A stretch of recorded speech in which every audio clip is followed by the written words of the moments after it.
अगर आप किसी पार्टी के वफादार कार्यकर्ता हो तो सावधान हो जाओ। अगर आप राजनीति में हो और चालाकियां नहीं आती हैं तो आपको अपना प्रोफेशन बदलने की ज़रूरत है। ये बात इसलिए है क्योंकि आज जो हालत पार्टी के वफादार सिपाहियों की है वो दयनीय है।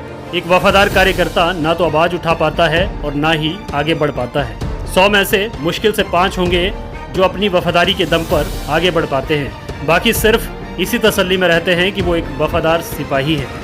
इसके अलावा कुछ नहीं। ना तो उनकी पार्टी में पूछ होती है और ना बाहर। अब ये बात हम क्यों कह रहे हैं, इसका एक उदाहरण हमें हिमाचल में हो रहे उपचुनावों में देखने को मिलता है। आप अंदाजा लगाइए कि विश्व की सबसे बड़ी पार्टी कहलाने वाली बीजेपी के सभी उम्मीदवार बाहरी हैं, जिन्होंने कुछ समय पहले पार्टी ज्वाइन की है।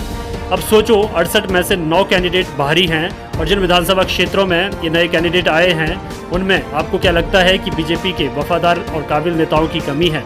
नहीं, ऐसा बिल्कुल नहीं है। परंतु एक कहावत है, घर की मुर्गी दाल बराबर। अब 2 चीज़ें बेहद गौर करने लायक है। पहली तो ये कि ये मान लें कि सब बागी सबसे काबिल उम्मीदवार हैं और इनकी टक्कर का बीजेपी के पास कोई नहीं है, इसलिए इनको ज्वाइन करवाया गया ताकि 2022 में हारी हुई सीटें जीत सकें। अगर ये बात नहीं है तो ये कहें कि बीजेपी में भी अपने कई कार्यकर्ता हैं जो इन सबसे बेहद काबिल हैं, परंतु उनको बगावत का इनाम दिया गया तो ये साफ हो जाता है कि हिमाचल में चुनी हुई सरकार गिराने का सोचा समझा खेल खेला गया है। अगर ऐसा नहीं था तो निर्दलियों को पहले भी बीजेपी से टिकट दिया जा सकता था और अपने पाले में किया जा सकता था, परंतु उस समय अपने वफादार कार्यकर्ताओं को नाराज नहीं करना था, इसलिए अपने उम्मीदवार खड़े किए गए।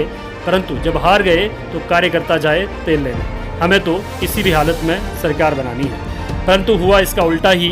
6 में से 4 सीट हार गए और 2 तो अग्निवीर बन गए। अब वो ना इधर के और ना उधर के। खैर, ये उनकी अपनी समझ है। अब बाकी जो इंडिपेंडेंट हैं, क्या गारंटी है कि वो जीत जाएंगे?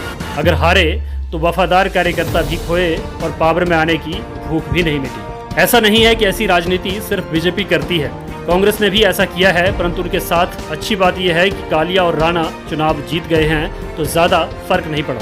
अब अगर चुनावी खर्चे की बात करें तो नो डाउट 2 साल के अंदर अंदर बेवजह जनता के ऊपर चुनाव थोपे गए। होगा पार्टियों के पास बहुत सारा पैसा चुनाव लड़ने के लिए, परंतु जनता के पास तुम्हारी बेवकूफ़ियों के लिए समय नहीं है। और अगर समय होगा भी तो भी क्यों तुम्हारी इधर उधर की राजनीति चमकाने में बर्बाद करें। नेता प्रतिपक्ष कहते हैं कि जानबूझकर 3 निर्दलियों के इस्तीफे को लटकाया गया, वरना एक साथ सारे चुनाव हो जाते और पैसा बच जाता। उनसे ज़रा कोई पूछे कि अपना घर बनाने के लिए दूसरे के घर की दीवार तोड़ोगे तो दूसरा शांत तो नहीं बैठेगा, कोशिश तो करेगा कि दीवार टूटी है पूरा घर ना टूटे। और रही बात पैसा बचाने की, तो दीवारें नहीं टूटती तो रेनोवेशन की ज़रूरत नहीं पड़ती।